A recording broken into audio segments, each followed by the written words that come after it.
Hi there, and welcome to episode 5 of the Let's Talk Transition podcast. I'm Murray Melhuish, founder and principal consultant at McNatt Consulting.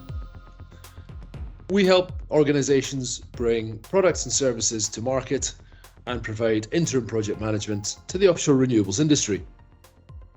I'm delighted to have joining me today Cameron McNatt, founder and managing director of Mocean Energy. Hi Cameron, thanks for joining us. Oh, my pleasure. Cameron, can you introduce yourself and Mocean, please?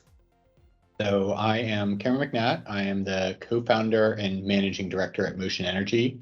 At Mocean, we're developing technology that generates renewable energy from ocean waves, both for offshore off-grid applications, as well as for coastal communities. And in the longer term, we see wave energy supplying power to the utility grid alongside offshore wind.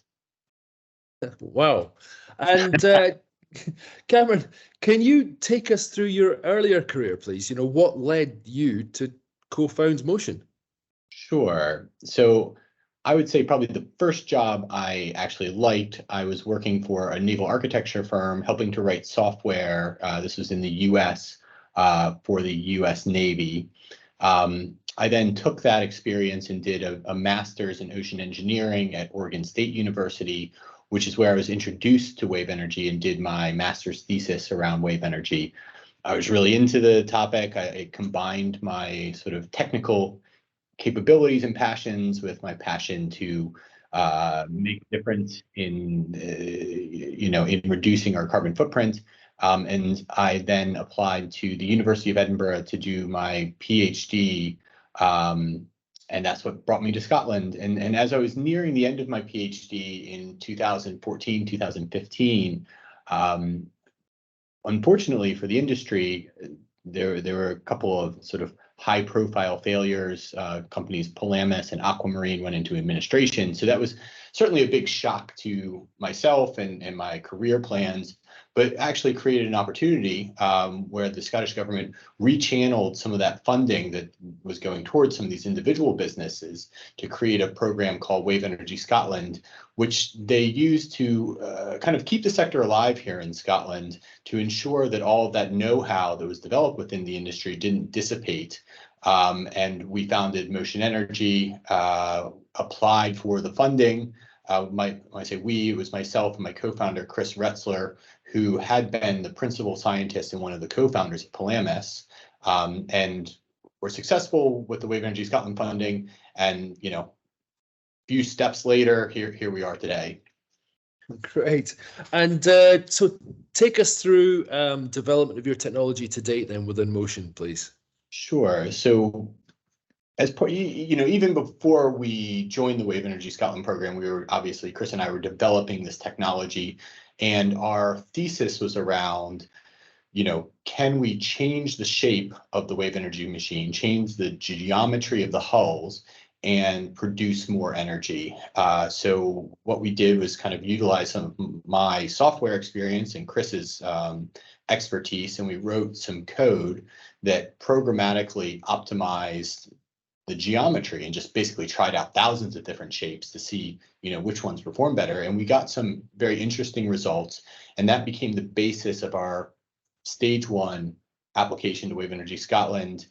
Then through the Wave Energy Scotland program, which is a stage-gate program, through 3 stages, we continue to develop that idea and advance it conceptually, better understand the hydrodynamics, do engineering, understand the cost of energy, such that we are one of 2 companies in 2019 to be awarded a £3.5 million project to build a first-of-a-kind prototype that we call Blue X. So we started that project in 2019. COVID happened. We finally got the machine in the water in 2021 and did our testing. And then alongside that, we did a lot of commercial work and did some other sort of innovative projects. Great. And, taking a look at your website today, Cameron, you've got a couple of models on there, Blue Star and Blue Horizon. Can you just take us through those and how do they compare with Blue X? Sure. I think we may have confused people with our blue naming convention. But so Blue X is called Blue X because it's sort of a first of a kind prototype, X like experimental, something like that. Blue Star is our first product, which is relatively small scale and will be about the same size as Blue X. So dimensionally roughly the same, mass wise roughly the same. So Blue X is 40 tons, 20 meters long, and has a 10 kilowatt rating. Our first of a kind Blue Star will be about 50 tons, a little bit longer, but we'll boost that power rating up to 20 kilowatts. And that's some of the learning that we've done in parallel to the Wave Energy Scotland build program. So Blue Star will be about the same size and takes a lot of learning from Blue X. And then Blue Horizon, so Blue Star is focused on offshore off-grid. Blue Horizon also has some off-grid applications, but is also, focused around the nearshore coastal communities, islands, as well as the grid applications, so deployed in farms. And we see our first Blue Horizon being a 250 kilowatt machine that will be on the order of 200 or 300 tons, I think sort of 40 or 50 meters long. Oh, great. And in simple terms, why does wave energy matter, Cameron? So there's a lot of research that's being done recently to help us understand that. For example, there's a project called Evolve that the University of Edinburgh is involved with. And what it's showing is that diversity in our energy system, so not just having sort of a single source of power, just solar, just wind, helps to improve the behavior of that, because the big challenge with renewables is variability. So we only are getting solar energy when the sun is shining, wind power when the wind is blowing. But if you have a more diverse mix of renewables, you're better able to match supply with demand. And so, for example, what they showed was that in the UK grid, the theoretical UK grid that we're projected to have in 2030, if that mix were to include just 0.5% of marine energy, we would reduce our CO2 emissions by 3%. Compared to the same number of renewables without any marine energy. So really the message here is that diversity is important, just like it's important in investment portfolios, in teams, in ecosystems, it's important in energy systems. And I think what that comes down to is that, wave and tidal energy have different qualities that you get. The sort of energy production varies by location. Wave energy is very predictable, it's very consistent, and it's also well aligned, particularly in the UK, seasonally with demand. So we have our highest demand for electricity in the winter, and that's when wave energy produces the most amount of power. Great. It's over 200 years since the first wave energy converter was patented, 1799, apparently. And there have been bumps along the road. You mentioned yourself, Palamis and Aquamarine. How have things changed, and have the industry learned those lessons of the past? Yeah, absolutely. I mean, I would be the first to admit that wave energy is a tough nut to crack. I mean, it's a really tough environment out there, corrosive. You also have with wind turbines, you have a flow that's going in a single direction. We have a motion that is going back and forth. It's reciprocating. We need to be able to capture energy from the sort of small to medium-sized waves, but really make sure that we don't get destroyed in the very large waves. And so I think, that first generation of technology, Palamis, Aquamarine, WaveBob, I think went into the development of commercial products with a sense of optimism, not unfounded, but we just didn't know then what we know now. And so now I kind of feel like Mocean is part of a second generation of wave energy technology that really has the benefit of all that prior experience.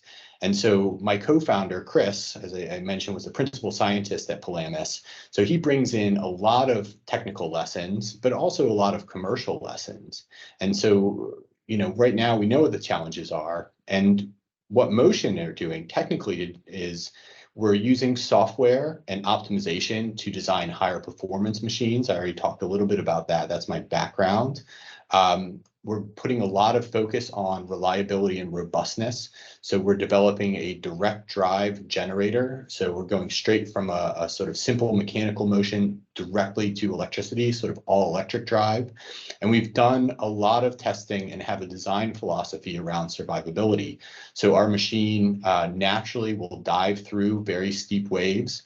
It has a sort of fail-safe operational mode. That means that in extreme waves, we don't have to enter into a survival mode. We can simply turn off the power system and the hinge just moves freely, which means if that system were to fail, the machine would still survive.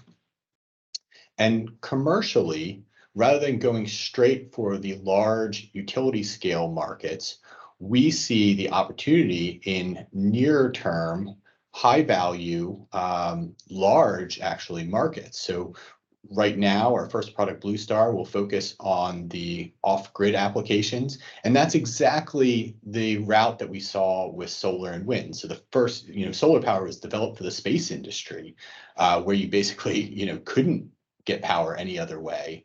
And even wind turbines, the first really successful commercial applications were in providing power to farms and communities that placed a higher value on that renewable power. And then I think, what we're seeing in the offshore space is really that there's a gap, that there are things out there that need kilowatts of power, which is a little bit too big for solar, but way too small for offshore wind. And these stepping stone markets are a great pathway to develop the technology and learn by doing, generate revenues, and create stepping stones to that larger grid market. So Cameron, that sounds amazing. How does your technology, the Blue Star technology, compare with other wave energy systems out there? Sure. So our technology is a hinged raft, two hulls connected by a hinge.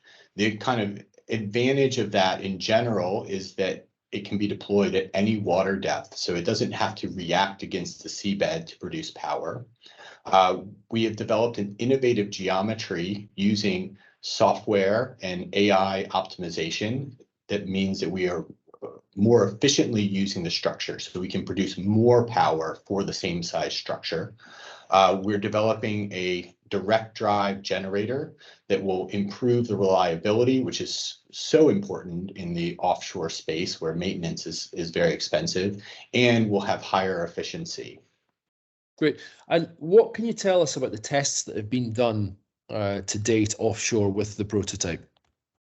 So we had our Blue X prototype offshore for 5 months last year. That was a very successful test program. We generated expected power, on average in certain sea conditions around 5 kilowatts, which matched our numerical models. We operated the machine completely remotely and wirelessly, and we had, I think, 99.9% communications uptime. The machine performed very reliably, so we only had no major component failures. I think there was one minor failure that we had to fix, and we demonstrated some really good operations and maintenance. So all the installation, removal. In one operation, we were able to remove the machine from its mooring, take it back to the quayside, lift it out of the water, do a planned maintenance operation, and get it back in the water and hooked up on its moorings within 4 days, which I think was a really good result. Great. I'm sure you learned a huge amount from that period too. There must be a heck of a team behind you to create such technology and maintain it and keep it in the water. Tell us about the team at Mocean. Yeah, absolutely. I think when we started the business, it was just Chris and myself, and we worked really well together, and it was just the two of us for 3 years. And since 2019, we've gone from 2 to now we have 19, so almost 20 people, which has been a fantastic growth journey. And it's absolutely one of these things where, this is not something I could do myself. It's such a complex technology. The projects are complex. The businesses, the commercial areas that we're operating in are really complex. And I'm super proud of our team.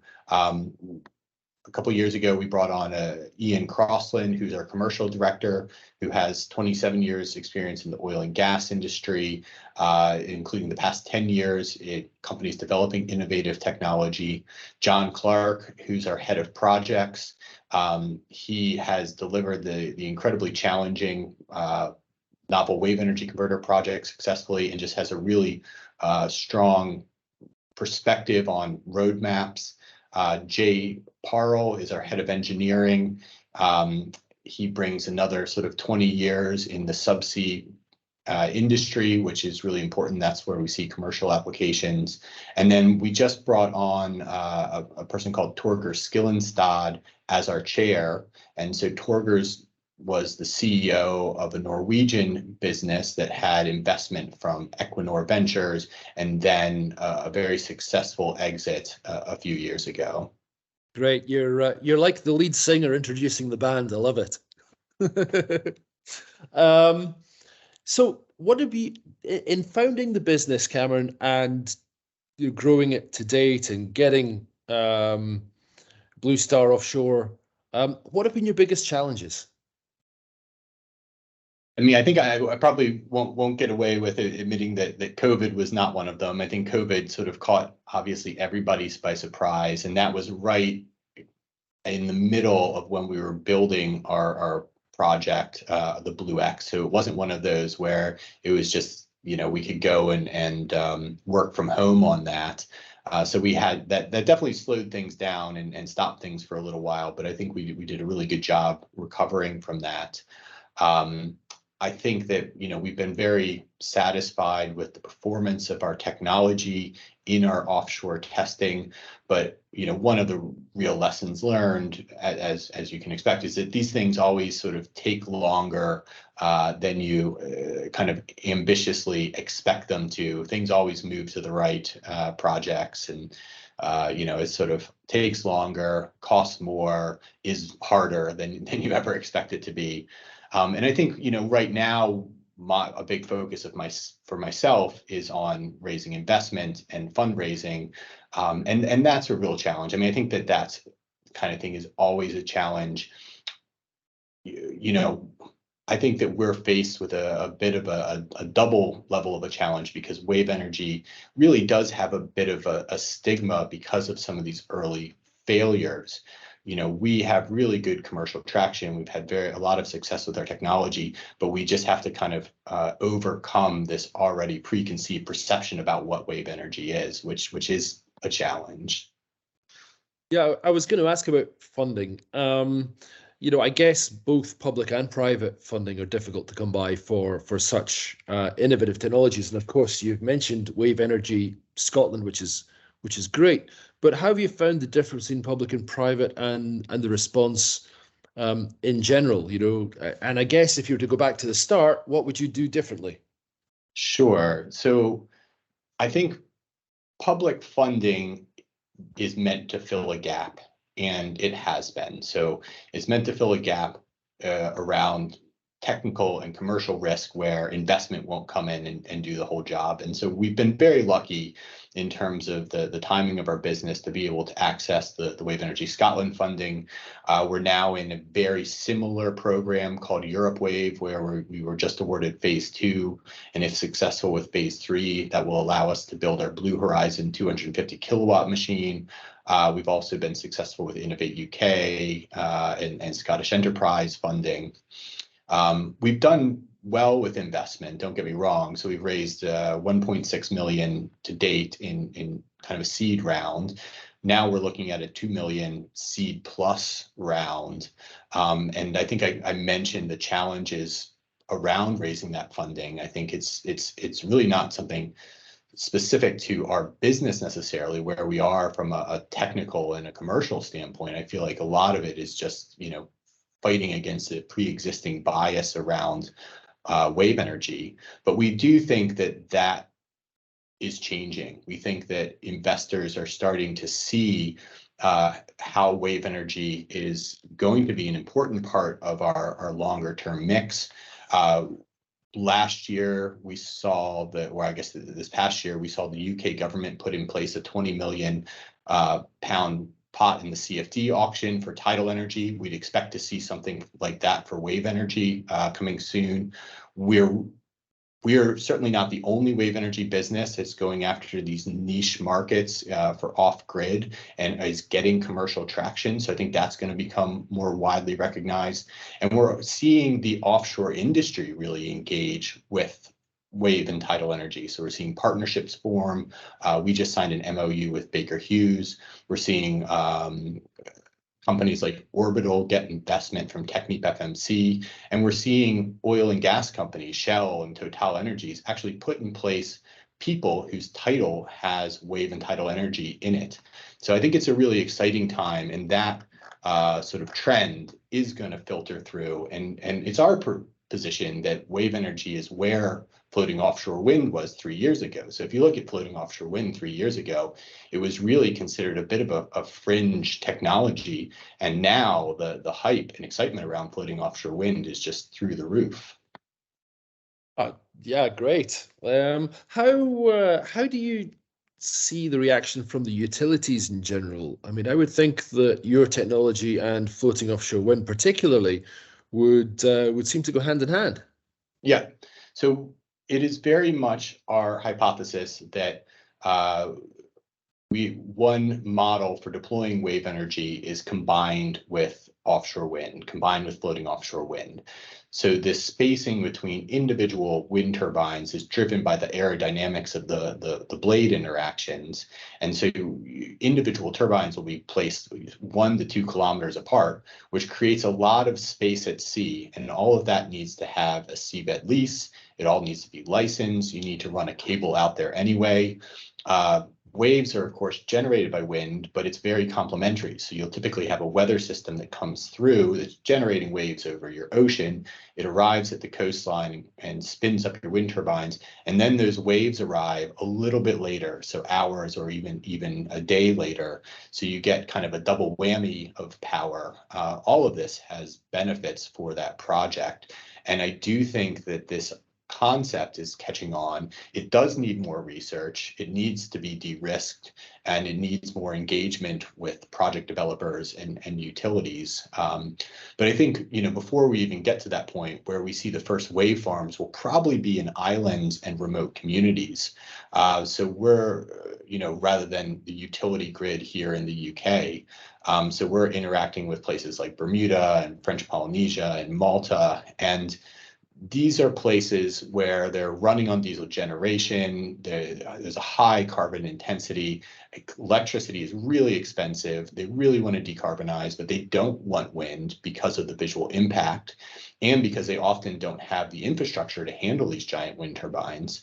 Solar makes a lot of sense in a lot of these places, but it's not going to get them to their renewable targets. So we think that's probably the first place we'll see wave farms. And then the next place is alongside offshore wind. Great. And I'm sure all of these the islands and application owners are following your offshore trials with great interest. How easy is it to get access to sites for offshore trials? Are there enough of them? Are there enough variety? What do you need from an offshore trial site? Yeah, that's a really good question. The UK and Scotland have really led the way in offshore trial sites for marine energy with the creation of the European Marine Energy Centre, or EMEC, up in Orkney. So our testing that we did last year was done at EMEC's, what they call their small scale site, which is in Scapa Flow. So Scapa Flow is a sheltered body of water, which means that it's a great site for the first time you put a machine in, because you can get it out there with vessels very easily. You have much more weather windows. But it also means that you're not getting as much waves in there, so that you're not getting as much power production. Then EMEC has the Billy Crew Atlantic test site, which is just massive, huge waves. And so the testing that we're doing this year as part of a project we call Renewables for Subsea Power, it was kind of, I call it like the Goldilocks problem. One site was too small, one site was too big. So we actually had to go and consent our own test site, still up in Orkney, but on the southeast of Orkney. And I have to say that was a bit of a challenge because the existing consenting bodies assume that you're going to test at EMAC, and so they don't really understand that there is a little bit of a gap here. And I think in the future, the process for getting a test site really in turn as a process isn't all that different from building a huge commercial farm. And so there probably are some efficiencies that could be garnered for small innovative projects. Okay, so just out of interest, that test site that you consented, is that now the Mocean test site, or is that available to others who need to use it as well? It is just our test site, and to be clear, we don't have the lease and the site completely done yet, and it will be our lease for I think the next 2 or 3 years, and then we'll give it up, return it back to the people. No problem. So after the Blue X did its initial tests up at EMEC, Cameron, what's happening with it today? So we are doing a project called Renewables for Subsea Power, in which we will take the power that's generated by Blue X, run it down an umbilical cable, and send it to a subsea skid that will have subsea batteries, as well as what's called a subsea control module, which is the bit of kit that goes inside an oil and gas Christmas tree, and then a residential autonomous underwater vehicle. We're working with some technology partners on that project, including Baker Hughes, who have provided the subsea control module, Verlume, who provided the subsea battery systems, and Transmark Subsea, who provided the AUV. So what we'll be demonstrating is power to a kind of hardware simulated commercial application. So we're not out in the middle of the North Sea yet, but we're basically doing the thing that we will do in the commercial application. So that, Great.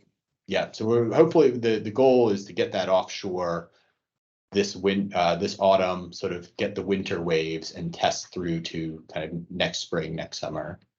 Yeah, and I guess that was the release you had out recently, wasn't it? You referred to earlier the Verlume and Baker Hughes agreement. Yeah, so the Verlume, so we signed a 3-way MOU with Baker Hughes and Verlume that is about working with those two organizations to pursue commercial opportunities. So if we see an opportunity, we now know how, as organizations, we can integrate technically, and I think we're working with them to understand better how we'll deliver those projects as well. So I think it really gives Mocean, as well as Baker Hughes and Verlume, a good position for going after commercial opportunities. And can you give us some insight into what you see that market looking like in terms of investment, number of jobs, power capacity, number of units, however you measure it? Sure. So we are looking to provide power for offshore, off-grid equipment. So there are applications in oil and gas where we'd be providing power to tiebacks and Christmas trees, but there are also CCUS applications. So the process of putting CO2 into the seabed, you put it in depleted oil and gas reservoirs and offshore aquifers. It uses all the same equipment. There are also applications around providing power to sensors and monitoring equipment to sort of allow you to monitor a space of sea. Anyway, our targets for 5 years are to have about 20 to 30 Blue Star units deployed at the 20 kilowatt scale. We'll also have our first 2 to 4 Blue Horizon 250 kilowatt units deployed in sort of early commercial arrays. At Mocean, we're looking to then grow to a size of about 30 to 40 people, and we're expecting revenues in the area of 30 to 40 million. On the 10-year horizon, we think that there is enough opportunities out there to have 200 Blue Star units deployed globally, 100 megawatts of Blue Horizon technology, so that's at the 250 kilowatt scale, as well as a megawatt scale. And at that point, we would have a staff of over 100, and we'd be looking at revenues of around 400 million. Wow, that sounds like a great opportunity. So how are you going about raising, what does the journey look like from here to there, Cameron? You've mentioned raising some more funds. What does the journey from here to there look like? How are you going about raising the funds? How do people get involved? Sure. So right now, I think for next year, we're super focused on our milestones. So it's completing this first offshore kind of pre-commercial trial with our customers and partners. We're also working on securing our first FEED studies, front-end engineering design studies for our first offshore projects. We're speaking with the customers around those studies right now. We'd look to have in place a commercial contract within a year and be building our first product to be delivered for that commercial contract in sort of first offshore project in 2024, 2025. And right now we're raising a seed plus round. Certainly interested in speaking to any investors that are involved, but we would look to follow that with a Series A pretty quickly to allow us to scale up the business and build our larger scale product lines. You mentioned an interesting opportunity there for wave energy conversion to combine with floating offshore wind. And of course, right now in the market, we see some fantastic scale opportunities around Scotland in particular, with both ScotWind and the INTOG rounds, with multi-billion pound projects looking to be put in the water just over the next sort of 4 or 5 years. Is enough being done to prepare for the potential integration of wave energy into infrastructure like that in the future? I don't think it is, Maury. I think that we do need to, have a bit more sort of communication with stakeholders, with the licensing and seabed leasing people. I mean, that's not to say that it's not happening. I mean, we are speaking with Crown Estate Scotland, and they do understand the value and the potential of combined wind wave farms. We're doing a project right now with Wave Energy Scotland around the, bottoming out some of the technical considerations around combining wind and wave. So I think that there's really more work to be done on the developer side, as well as communication with the stakeholders to make the case and de-risk the potential for these farms. Yeah, I mean, it seems to me that if we're putting in export cables and offshore substations anyway, then adding in potential additional connectivity for future capacity is probably very little cost while we're building it, and potentially there'd be huge value to be added, right? Yeah, absolutely. We think that there is a real opportunity there because there is so much fixed cost in doing these offshore farms.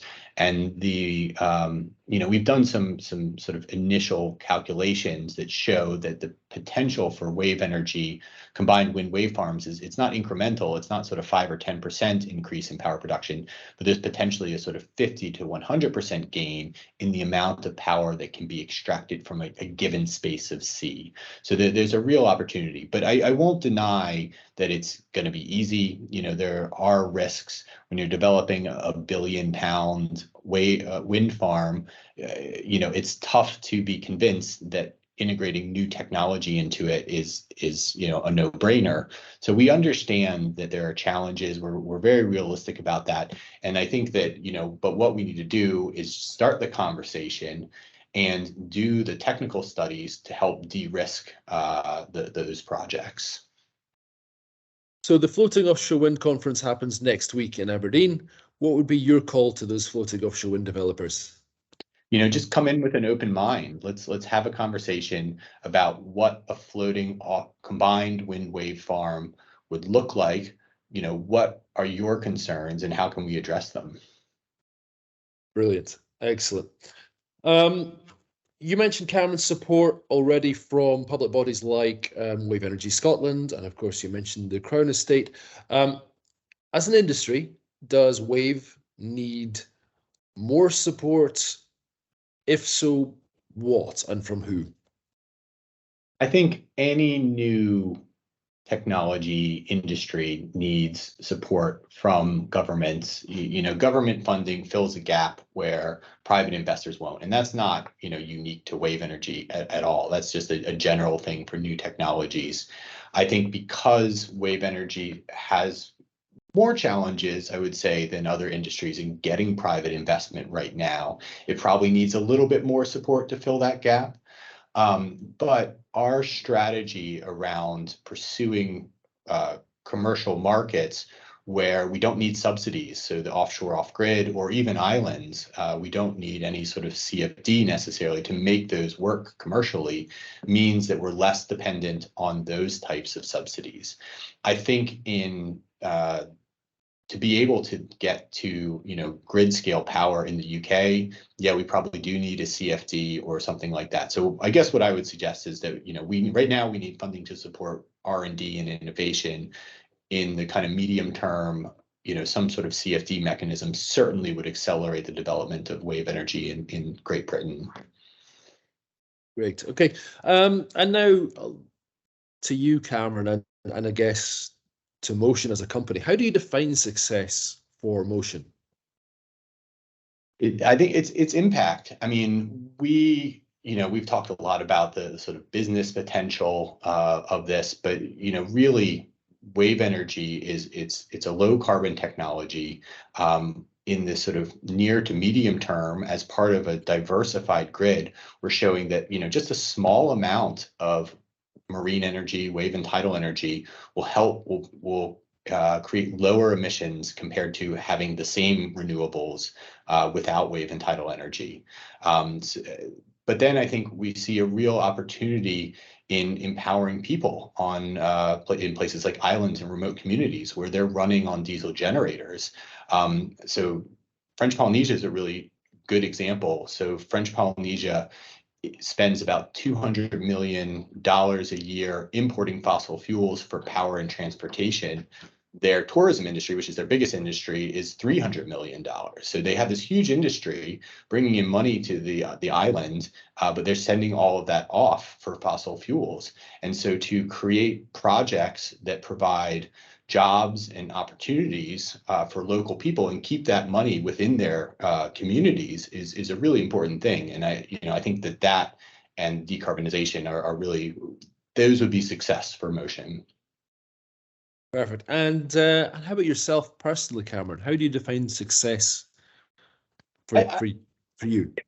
Yeah, I mean, I think it's also impact. I want to have an impact on the world, but I think we can also have an impact. I can also have an impact within my organization. It's creating jobs. It's creating something that people enjoy working on, and I really personally just get a huge thrill out of designing something or being involved in the process of creating cool new things that do cool things in the ocean. That's kind of where my passion lies. Brilliant. That's Cameron, that's been really interesting. I think the Blue Star technology and everything the Mocean team are up to, it's truly innovative, and I for one really look forward to seeing how that comes along. And certainly I can see, it sounds like a hell of an investment case to me, although I've not obviously seen the detailed numbers. Sounds like a great opportunity for the right investors. Cameron, thank you. That brings us to the end of our interview today. So I'd like to thank you, Cameron McNatt, founder and managing director at Mocean Energy, for joining us today. Well, thanks very much, Maury, for the opportunity. It's really been a pleasure speaking with you, and I appreciate the opportunity to speak to your audience as well. No problem. That's great. And for the audience, as always, feedback on today's podcast is very welcome, and suggestions of who we should feature in future episodes would be great too. Feel free to get in touch either through LinkedIn or by email to Murray, which is MORAY @annetconsulting.com. Thank you very much. Thanks, Maury. Have a great afternoon.